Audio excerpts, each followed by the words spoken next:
kita surplus 53.000 ton tahun kemarin ya, 2025. Nah, Surplus 53.000 ton, itu kata pemerintah. Indonesiaku akan buktikan satu persatu dimulai dari sudut pasar beras terbesar di Karawang. Beras ini jatuh dari karung yang bocor di sebuah pasar. Tercecer di aspal, bercampur debu dan kerikil. Tapi bagi Nur Hayati, ini bukan kotoran yang harus dibuang. Ini jatah makan hari ini. Cukup miris ya, di Kabupaten Karawang yang merupakan lumbung padi, masih ada Bu Nur Hayati yang kesehariannya makan beras hasil mungut di jalan. Di kabupaten yang dikenal sebagai lumbung padi, masih ada Nur Hayati yang kesehariannya makan dari beras hasil mungutan di jalan yang sudah kotor seperti ini dan harus dibersihkan lagi dengan tangannya sendiri. Dengan panen nggak merata berarti kan harga beras di pasar tuh juga agak ada kelangkaan sedikit lah gitu. Berpengaruh ya? Berpengaruh ke harga juga gitu. Presiden ya sama Bapak Presiden. Kalau ini mah bisa diperhatiin, sekarang kan ekonomi susah ya Neng ya. Nyari uang juga susah, bahan sembako aja pada melambung kan ya. Ya apalagi rakyat kecil tambah nangis. Kabupaten Karawang dikenal sebagai lumbung padi Jawa Barat. Tapi di tengah limpahan beras dan klaim surplus pangan, ada satu paradoks yang bikin mikir lebih dalam. Mereka yang paling dekat dengan beras justru yang paling susah menjangkaunya.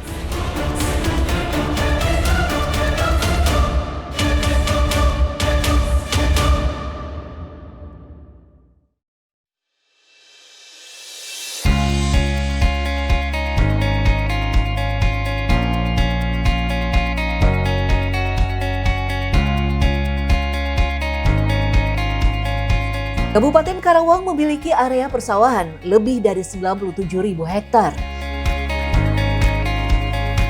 Dinas Pertanian setempat bahkan mengklaim kuartal kedua tahun ini produksinya naik 0,39% dibanding tahun lalu.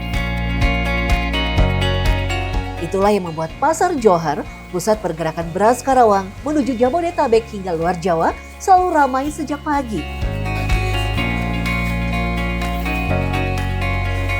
Tapi di tengah kesibukan pasar ini, pandangan saya justru tertuju pada seorang wanita yang memungut beras di aspal.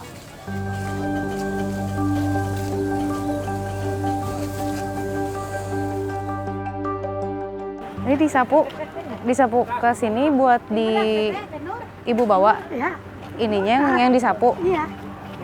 Ntar dibawa ini semua, ininya ya. Oh, Dibawa ya. kan kotor Bu. Ya kotor sih, tapi kan bisa dibersihin, itu diayak lagi. Oh gitu. Ya, kalau udah diayak baru dirapiin lagi. Ini Ininya dicariin batunya gitu. buat ibu. Iya, buat makan.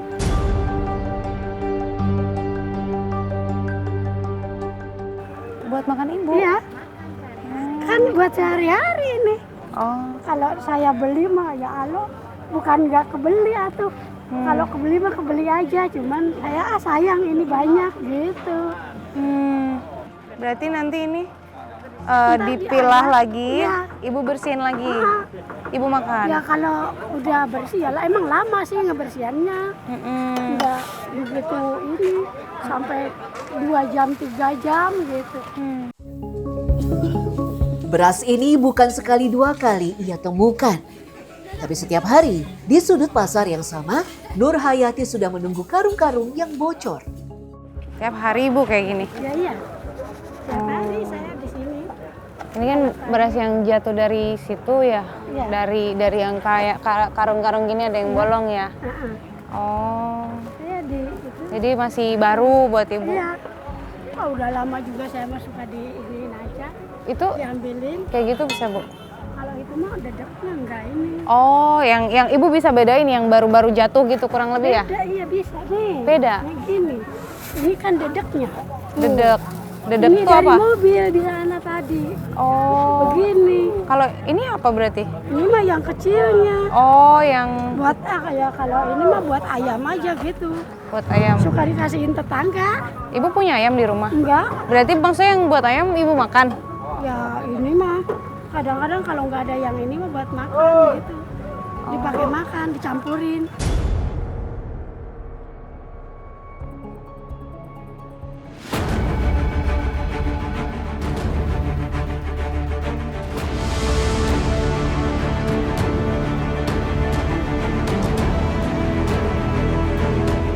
Saya benar-benar tercengang.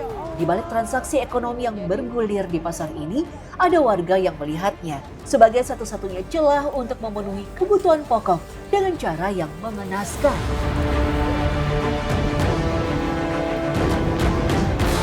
Melihat kondisi ini, saya mengajak Nur Hayati ke kios beras ecer terdekat untuk membelikannya beras bersih.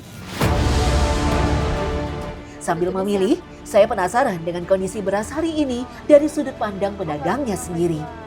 Kita di Kerawang nih, lumbung padi. Nah sekarang tuh panennya nggak rata. Jadi kalau dibilang per blok ya, SPHP. Beras yang disubsidi. Yang subsidi. Kebetulan kan bukannya saya nggak mau ya, pribadi ternyata dilihat kondisinya, Mbak. Kondisi SPHP itu kalau saya perhatiin kurang bagus gitu loh untuk dikonsumsi. Jadi kasarnya konsumen juga kebanyakan gini, daripada SPHP beda dikit lebih baik ke yang lokal. Kami akhirnya membeli beras non-subsidi seharga Rp13.000 per liter. Menurut Jajang, harga ini naik Rp200 sampai Rp500 per kilogram sejak awal 2025.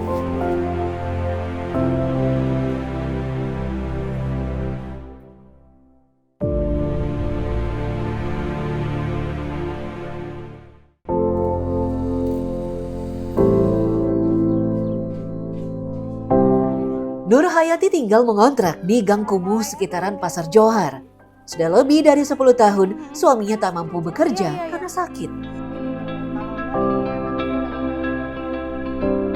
Di usia 54 tahun, wanita ini masih menanggung hidup 2 cucunya. Di kontrakan berukuran tak lebih dari 4 kali 4 meter ini, Nur Hayati hidup bersama suami dan putra bungsunya. Meski menunggak sewa 3 bulan dan makan tanpa lauk, Nur Hayati masih punya rasa syukur. Pas hasil ayakil ada kerikil-kerikilnya tuh ya. Iya, takutnya ada kawat-kawat itu gitu. Iya, makanya saya sampai teliti gitu ituin berasnya. Karena suka ada kawat. Nih, ini setelah diayak banyak kerikil-kerikil yang keluar. Iya. Ini buat ngelain kerikilnya ya? Iya, nah digituin.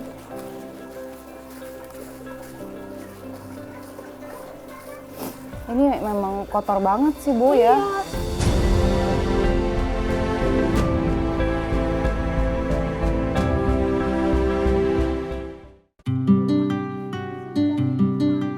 Membersihkan beras dari aspal bukan proses sebentar. Butuh berkali-kali diayak supaya tak ada kerikil terselip, baru bisa dicuci dan dimasak. Satu kali proses bisa memakan waktu 2-3 jam.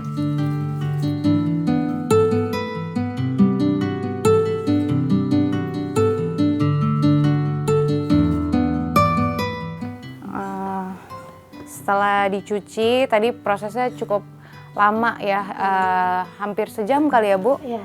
Itu setelah dibersihkan dan dimasak, ini beras yang Boleh mungut. sudah jadi nasi. Boleh saya coba Bu? Boleh, silakan. Bagus kan? Iya.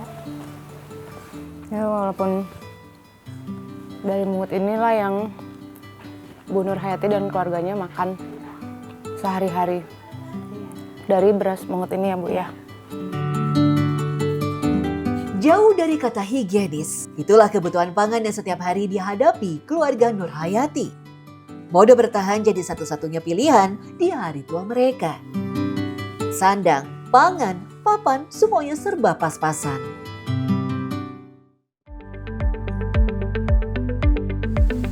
Kembali ke sudut pasar beras Johar. Kalau Nur Hayati mengais sisa, ada juga yang menggantungkan hidup dari memanggul beras utuh dengan upah yang tak kalah memprihatinkan. Saya menghampiri para pemanggul beras yang sedang melansir karung berat ke dalam truk. Dalam sehari, satu truk bisa mengangkut 10 ton beras. Tak jarang, 2 kali distribusi sehari menuju Cikarang, Cirebon, Indramayu, Bekasi, sampai Bandung. Astagfirullah. Berat ya Allah, berat banget. Aduh, maaf Pak. Nggak sanggup. Ya ampun. Ngelihat bapak-bapak yang manggul ini kayaknya nggak seberat itu, ternyata berat banget. Oke, Pak, itu beratnya berapa? 50. 50 kilo. 50 kilo. Coba Pak, rasain Pak. Wah, berat banget. Si Bapak kayaknya enteng ngelihatnya tadi saya. Udah biasa kan? Oh. Yang di sebelah sana. Pasar beras ini jadi tempat para pemikul menggantungkan pendapatan. Satu kios bisa mempekerjakan lebih dari 10 kuli angkut dengan target mengangkut karung sebanyak-banyaknya setiap hari. Upahnya dihitung per karung hanya Rp1.250 untuk karung seberat 50 kg. Artinya, seberapapun harga beras di pasar naik atau turun, tak ada pengaruhnya sama sekali terhadap upah para pekerja kasar ini. Ya minimal ada yang minta 100 karung sampai 5 ton, ada yang 2 ton, tergantung permintaan dia kan. Harga beras sekarang berapa sih Pak? Kalau boleh tahu yang mungkin dari kualitas yang berbeda-beda ini? Ya ada yang harga 13, ada yang 13,5, ada yang harga 14, tergantung kualitas juga. Para pedagang ecer tentu menginginkan harga serendah mungkin dari penyalur. Ketika harga naik Rp1.000 sampai Rp2.000 saja, orderan langsung berkurang. Dan para kuli angkut ini yang paling dulu kena imbasnya saat kios sepi. Ituin ke kuli 500.000 dibagi 14 orang. 500.000 bagi 14 orang? Iya. Tadi ke dapat 40.000, tadi ke nggak ada mobil, cuma 1 mobil. Hari ini? Iya. Paling banyak berapa Mas? 80 paling banyak. 80. Iya. 80 belum makan, bensin. Itu kan pekerjaan berat ya. Kalau 80.000 sehari berarti itu berapa karung? Ya minimal 150 karung. Rp80.000 untuk pekerjaan seberat ini, artinya Juhlan harus mengangkut minimal 150 karung sehari. Keluarga kecilnya bergantung sepenuhnya pada angka itu. Putri keduanya bahkan tak mampu melanjutkan sekolah ke jenjang SMA karena tak ada biaya, sementara 3 adiknya masih balita. Juhlan sudah 12 tahun melakoni pekerjaan ini. Rumahnya berjarak sekitar 30 km dari pasar tempat ia menghidupi istri dan 5 anaknya. Sekeluarga tinggal menumpang di rumah orang tuanya. Sepulang dari pasar, tubuhnya kerap terasa pegal akibat beban berat yang ia pikul sepanjang hari. Untuk menambah penghasilan, Juhlan baru sebulan ini mulai mengembala domba titipan orang lain. Sore hari, ia menggiring domba-domba itu ke lapangan desa tempat para peternak biasa bertemu. Jadi ini kegiatannya Mang Gepeng kalau sudah di rumah ya, ngangon domba. Itu pun domba titipan orang, jadi Mang Gepeng hanya merawat aja ya? Iya, merawat aja. Tapi itu nanti ada untungnya buat Mang Gepeng nggak? Ada. Kalau lahiran. Oh, ini apa bagi hasil? Iya, bagi hasil. Oh gitu. Sementara Mang Gepeng mengurus 5 domba-domba Iya. itu ya. Dan ternyata di lapangan banyak ya domba-domba lain ya di Iya. kampung ini. Mang itu kemana Mang? Artinya, Juhlan baru bisa merasakan untung ketika domba-domba ini beranak pinak. Sementara yang pasti ia lakukan setiap hari tetap sama, menerjang terik matahari, memikul beban berat di pasar tanpa peduli seberapa lelah badannya. Kering banget ini Iya, Mang. kering, habis kebanjiran. Hah, habis kebanjiran? Iya, Citarum kan kalau naik kan ini jadi lumpur. Citarumnya di mana? Ini, belah sini Citarumnya. Oh, ini Iya, namanya Citarum. Itu kan arah itu, Bekasi itu. Tapi ini abis banjir malah kering banget kayak gini. Nah, kan lumpur kalau kepanasan kan segitu, jadi apa? Oh. Jadi lubang. Tapi Mang Gepeng sendiri merasakan nggak sih belakangan tuh lagi panas banget gitu, apalagi kerjaannya kerja berat. Ya merasakan. Kadang-kadang kan nyari yang tempat sejuk gitu. Kalau di sini terus aduh Panas banget panas ya. banget. Tanahnya Iya. tuh sampai retak Heeh. kayak gini, saking panasnya tengah hari bolong begini. Iya. Dari pemulung beras sampai kuli yang memanggul lebih dari 50 kg sehari, justru mereka lah yang paling jauh dari kata kenyang. Di tengah pasar yang setiap hari memperdagangkan bertonton beras, ternyata keringnya tanah yang Juhlan rasakan di desanya adalah masalah yang jauh lebih besar. Masalah yang sedang dihadapi para petani padi sesungguhnya. Cuacanya 31 derajat Celcius. Selain faktor cuaca yang memang terik, ya ini sawahnya sebelahan gitu sama pabrik. Ya sedih aja Neng, panennya cuma sedikit, utang kan banyak gitu Neng.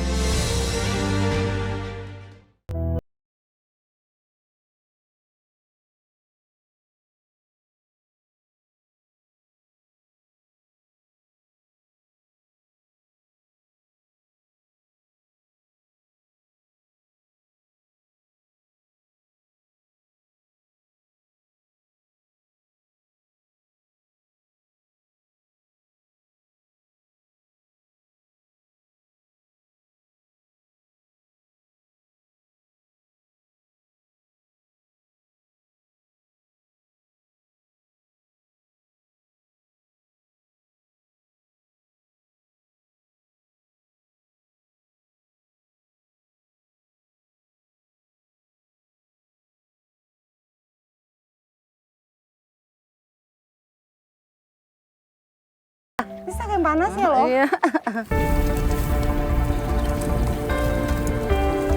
Di tengah terik cuaca kayak gini, ya inilah keseharian para petani datang ke sawah. Biasanya nanti siang istirahat makan siang ya, Mak?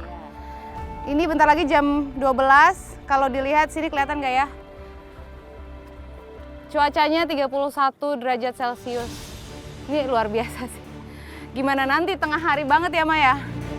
BMKG melalui situs resminya mengumumkan krisis gelombang panas global. Para ahli menyebut suhu ekstrim ini dipicu fenomena kubah panas atau heat dome. Abah nih binatang kayaknya digigit di dalam celana, Mak. Ini nih sini nih tadi di betis. Sementara gelombang panas atau heat wave secara teknis tak terjadi di Indonesia karena dinamika atmosfer tropis berbeda dengan Eropa. Tapi bukan berarti terik matahari di Karawang terasa lebih ringan. Makan diam di tanah PT, nggak punya istilahnya nggak punya tanah lah gitu, yang dekat sampah. Ya kadang mah kalau hujan kebanjiran, semangat terus gitu. Alhamdulillah yang penting kita dikasih kesehatan ya, modalnya. Kita ada rezeki dari Allah ya alhamdulillah gitu.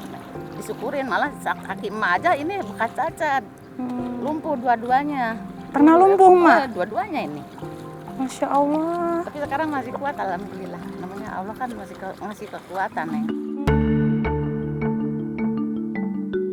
Semangat Mak Nengsi jadi pilu ketika mengenang panen raya terakhir di Karawang 12 tahun silam.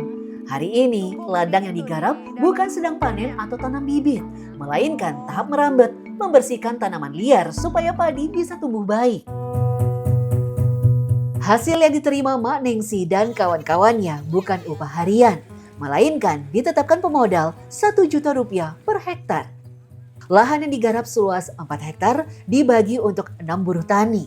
Artinya, satu orang hanya mendapat sekitar Rp600.000 untuk garapan seluas itu. Pemodalnya, Yuyun, tetangga Mak Nengsi sendiri, ternyata juga bukan menggarap lahan miliknya.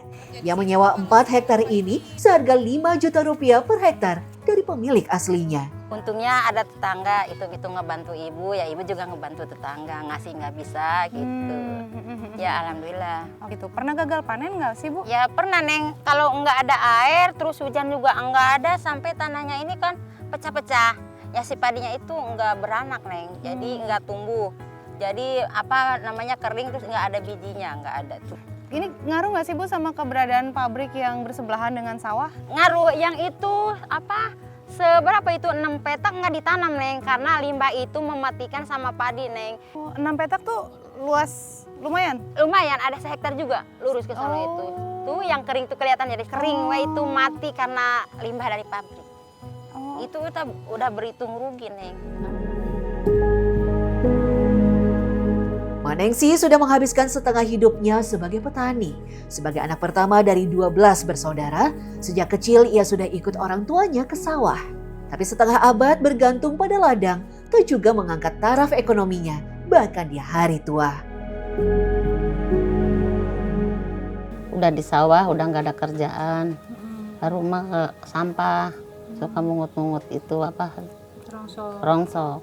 Misalnya kita ada rezeki, kita ada yang di sawah gitu, ada yang ngasih makan tiap hari, alhamdulillah gitu ya, numpang hidup gitu. Karena suami kemarin kan narik angkot enggak 1 bulan, Neng.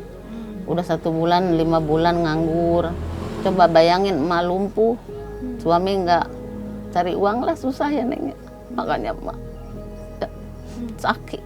Bagaimana makan tiap hari sama Bapak Presiden. Kalau ini mah bisa diperhatiin, sekarang kan ekonomi susah ya, Neng ya. Nyari uang juga susah, bahan sembako aja pada melambung kan ya. Ya apalagi rakyat kecil tambah nangis. Apalagi kondisi mama. Keadaan serupa juga terjadi di wilayah paling selatan Karawang di Kecamatan Pangkalan. Hari ini, sawah garapan Pak Ujang dan keluarganya sedang panen.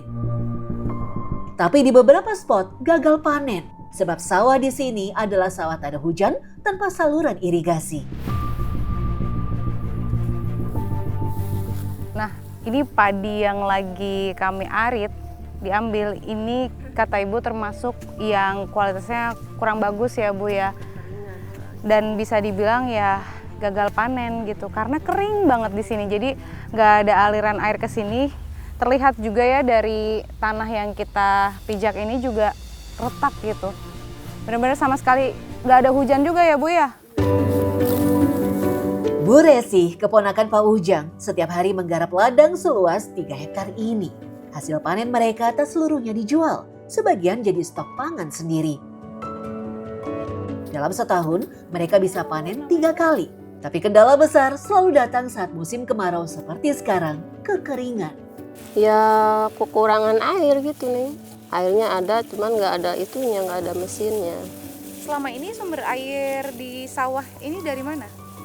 Dari atas. Hujan. Oh. Ada hujan. Kalau nggak ada hujan mah susah, Neng. Ya berarti kalau lagi panas terik seperti ini nggak ada hujan ya sudah. Ya susah, Neng. Sedih. Bisa diungkapin. Ya sedih aja, Neng. Panennya cuma sedikit. Utang kan banyak gitu, Neng. Habis minjem uang dari luar dulu, Pan. Akan merenang nggak ada modal, Neng. Harus dimodalin sawahnya. Kalau nggak dimodalin kumaha, susah. Jadi ini Ibu lagi kepikiran gimana caranya untuk bayar? Iya. Serba tradisional dan manual. Itulah gambaran petani di Karawang Selatan yang selama ini tak pernah tersentuh bantuan. Hidup mereka bak gali lubang, tutup lubang setiap musim panen tiba. Nah, jadi kondisi gagal panen itu terlihat dari buliran padi ini yang sedikit rontoknya ya Bu ya. Nih udah, padahal kan kelihatannya sekilas kayak ada ya Bu ya. Ternyata pas ditumbuk seperti ini nggak keluar dia. Kalau orang sini nyebutnya apa Bu? Ngegebot ya? Ini tuh ngegebot. Hasil panen hari ini dijual ke tengkulak yang menjemput langsung ke sawah. Pak Ujang memberi 3 karung hasil panen setara 150 kg. 1 kuintal gabah atau 2 karung hanya dihargai Rp700.000 setelah ditimbang. Itu dulu Pak. Hitung dulu uangnya, cukup nggak?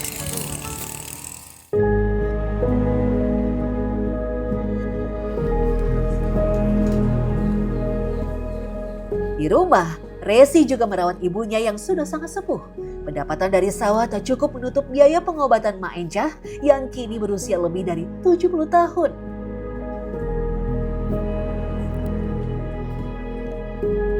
Sepiring mie instan saja sudah jadi syukur. Sejak dulu buruh tani jadi kaum paling rentan dan susah sejahtera. Seharian mereka tak sebanding dengan keringat dan kontribusinya bagi kebutuhan pangan.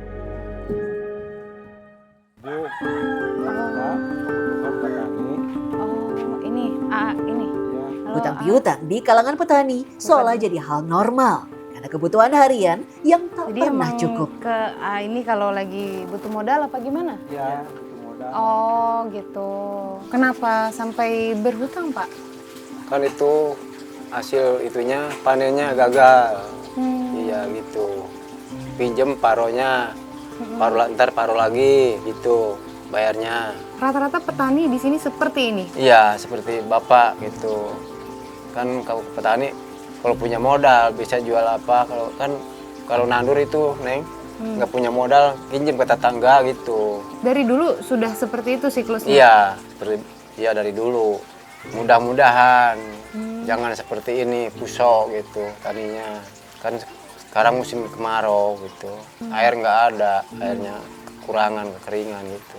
Jadi kebutuhan nggak kecukupi. Bapak mah pengen ada itu bantuan pemerintah apa itu ya, kalau bisa mah gitu traktor, itu mesin air nanti buat itu ke sawah.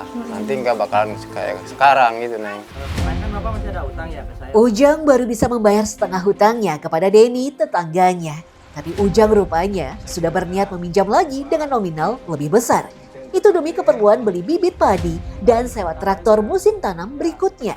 Sekali lagi, surplus yang diklaim pemerintah terasa seperti angka dari dunia lain. Jauh dari sawah yang sedang kami pijak ini. Jadi kalau udah hujan sudah pasti itu banjir gitu. Banjir. Nah ini untuk kekeringan sendiri kita banyaknya justru di wilayah selatan gitu.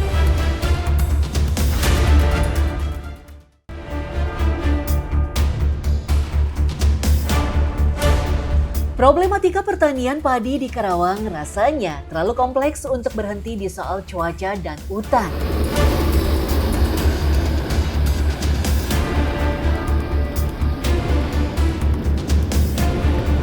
Masih di Kecamatan Pangkalan, pembangunan tol Jakarta Cikampek 2 wilayah selatan yang belum rampung menyisakan kisah penggusuran lahan sawah yang menyesakan bagi pemiliknya. 3.000 meter ladang pertanian kini tak lagi produktif akibat proyek strategis nasional milik pemerintah. Yang sekarang jadi seperti kolam itu berapa?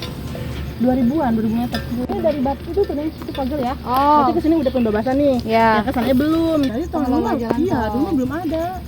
Dulu mah emang semuanya sawah, terus darat-darat kayak gini, kayak pohon-pohonan. Jadi udah semuanya habis karena pembebasan. Jadi kalau udah hujan sudah pasti itu banjir gitu. Banjir, udah jadi penuh Neng. Lebih parah dari ini. Ini kan nggak hujan nih. Kalau Ya. hujan ya tambah gede airnya.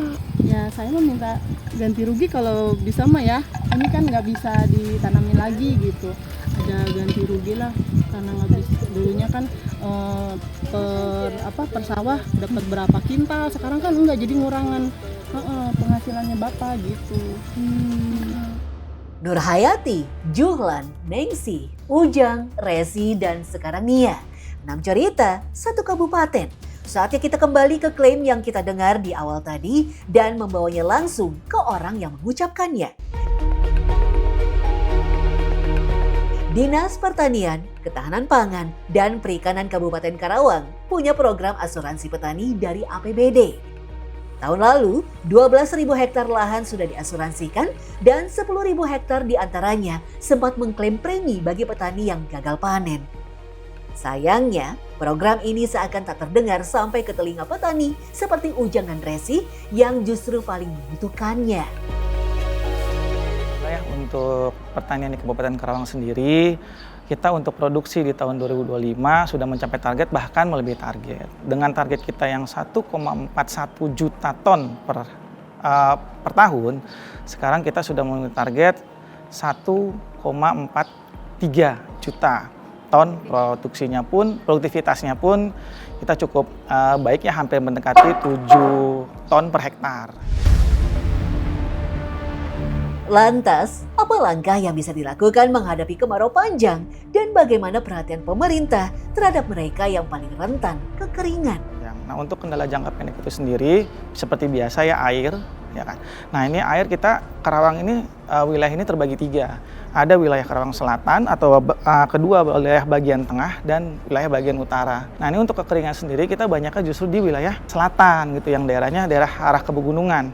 gitu. Nah, karena ke Karawang ini hampir 90% itu irigasi, sawah teknis, jadi kesulitan air itu pun sendiri tidak terlalu banyak ya. Mengintervensi dengan irigasi perpompaan gitu. Nah, kemudian juga kita mengajukan ke kementerian itu untuk program-program IRPOM. Kita surplus 53.000 ton setahun, tahun kemarin ya 2025. Surplus 53.000 ton, itu klaim yang kita dengar dari awal tadi. Setelah menyusuri pasar Johar, sawah-sawah kering di Kelari dan Pangkalan, sampai lahan yang habis tergusur tol, kami tidak menemukan surplus itu. Yang kami temukan justru Nur Hayati yang masih memunguti beras, Johlan yang memanggul 50 kg untuk Rp1.250, dan Nengsi yang menangis memikirkan untuk panen yang gagal. Angka surplus itu mungkin benar di atas kertas, tapi Karawang membuktikan jadi lumbung pangan ternyata tidak otomatis berarti kenyang untuk mereka yang memanggul dan mengantarkan berasnya sampai ke meja makan kita.